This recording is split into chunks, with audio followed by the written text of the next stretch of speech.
Hi guys and welcome back to the channel. First of all, I'd like to quickly apologize for lack of new content due to the lack of chapter releases.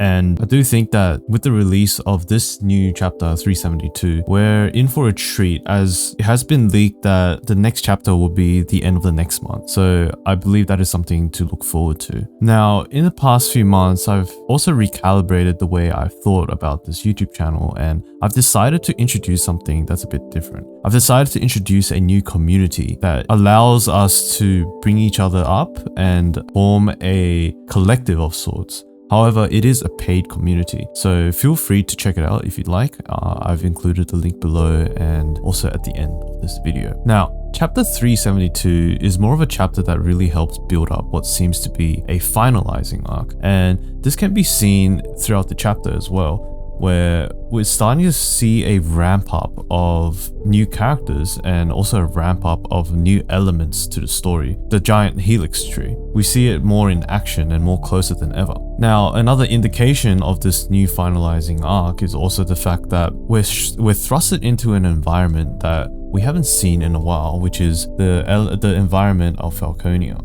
Now, in the last few arcs, we've been focusing on an environment filled with fantasy and berries and stuff, but this time it seems to be back into a more humanistic world. And another thing that we can realize in this chapter is that this is actually the third time Casca and Guts have become separated. And though this may just seem like a very obvious fact, however, I think there is more to it than just that. It could really be an indication of growth, as every time we see Guts and Casca separate, we also see an immense growth in resolve, power, and physicality in Guts, which is definitely something to get excited about. On the other hand, we also always seem to see Casca evolve in some way upon their separation. I think this is also something that we should look forward to, and this may very well be the final push that Guts requires in order for him to become the strongest being ever in order to defeat Griffith. Now, and another thing that really caught my eye in this chapter is that it seems to have an almost symbolic meaning to it in the form of light versus dark.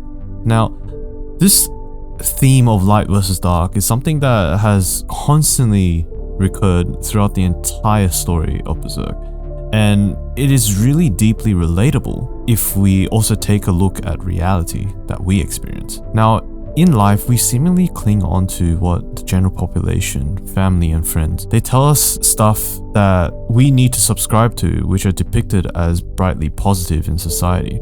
But in reality, these things poison us. These things prevent us from progressing towards our goals.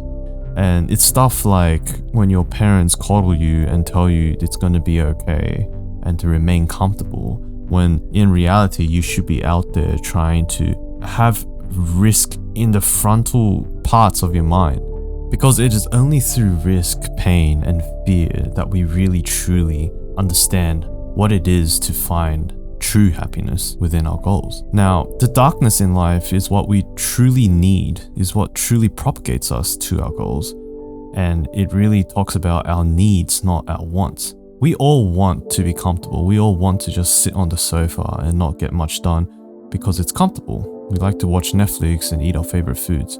But what end result does this give you? This only gives you depression. It only gives you forms of anxiety, because the more you stay comfortable, the more anxious you will be when adversity hits.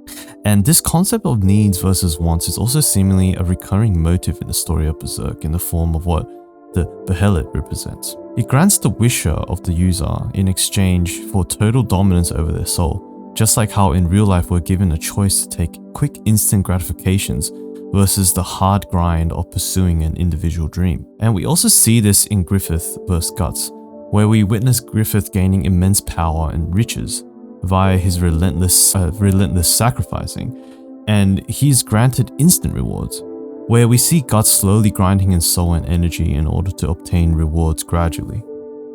And if Moira intended all of these, I can almost say without a doubt that Guts will eventually triumphantly overtake Griffith in terms of raw power, rewards, and have his dreams truly met.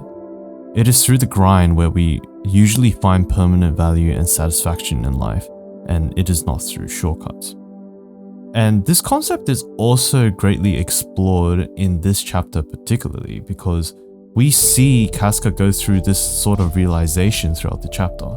In the first few pages, we can see her seemingly confused, but also taken aback by just how pure it seems, just how pure everything seems to be when she opens her eyes. She's treated like a princess, she's treated like an angel, and she gets to dress in such comfortable, beautiful clothes that exudes her confidence, exudes her beauty.